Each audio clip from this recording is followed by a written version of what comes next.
The Soul Catcher Conspiracy, Diana Napolis, Spielberg's stalker, and the Matrix glitch. Have you ever felt like invisible forces are pulling the strings of your reality, like putting implants in your brain, elites controlling your thoughts, or the world itself just a simulated illusion?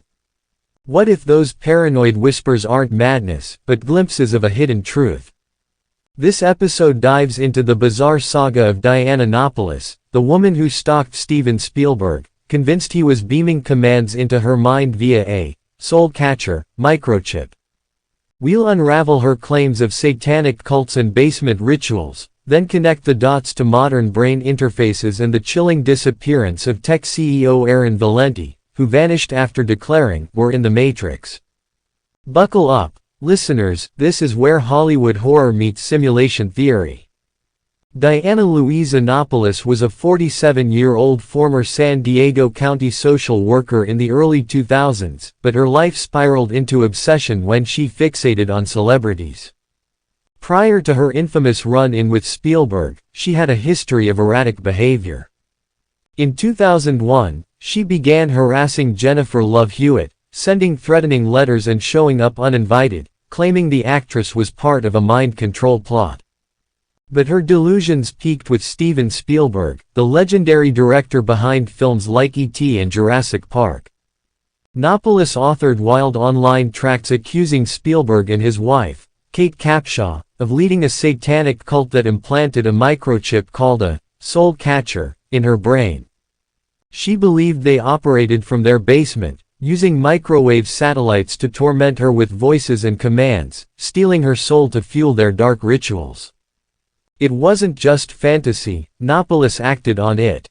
She stalked Spielberg's Pacific Palisades home, lurking nearby and posting rants online. In October 2002, Spielberg's security team, alarmed by her escalating threats, sought a restraining order. Court documents described her as suffering from delusional disorder, posing a serious risk of violent confrontation. A judge granted the order, barring her from coming within 150 yards of Spielberg or his family. But Napolis didn't stop, she violated it, leading to her arrest.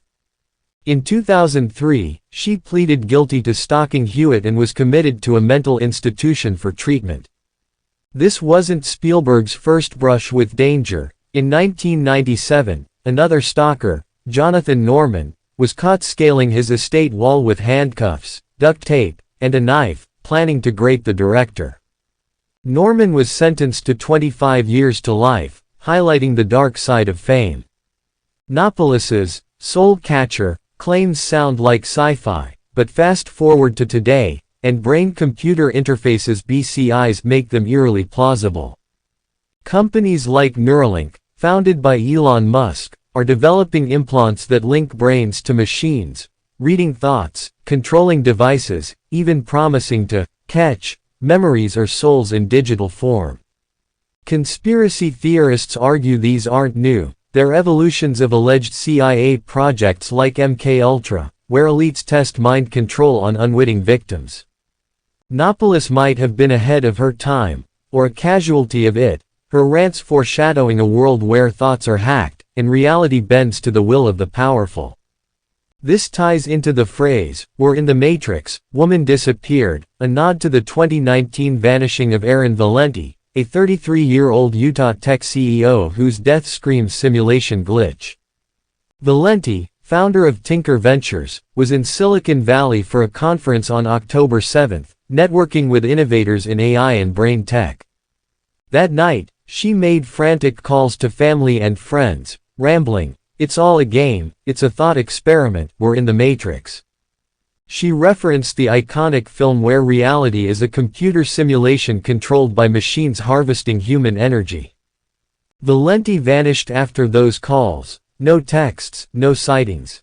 5 days later, on October 12, her body was found in the back seat of her rental car, parked on a quiet San Jose street. No signs of foul play, no trauma. The autopsy ruled it natural causes from an acute manic episode, but her family slammed it as inadequate. Valenti had no history of mental illness, and her cryptic words hinted at something deeper. Reddit threads and online forums exploded. Was she uncovering a tech elite secret, like simulated realities or brain hacks gone wrong? Her work in innovation placed her near BCI pioneers. Perhaps she glimpsed the Matrix code breaking. It fits: glitches in the Matrix, tales, déjà vu, reality shifts, unexplained events popularized by the Wachowskis movie. Valenti's disappearance feels like a simulation error, a high achiever erased after peeking behind the curtain, much like Napolis's warnings of soul-stealing tech. Years later, no arrests, no closure. Napolis faded into obscurity post-institution, her fate unknown. Valenti's case lingers as a warning. Are we batteries in a digital prison, our minds chipped and simulated by Spielberg-like overlords? Or just victims of delusion? Next time you feel a glitch, ask, who's really directing this show? Sweet dreams, listeners, the Matrix might be watching you.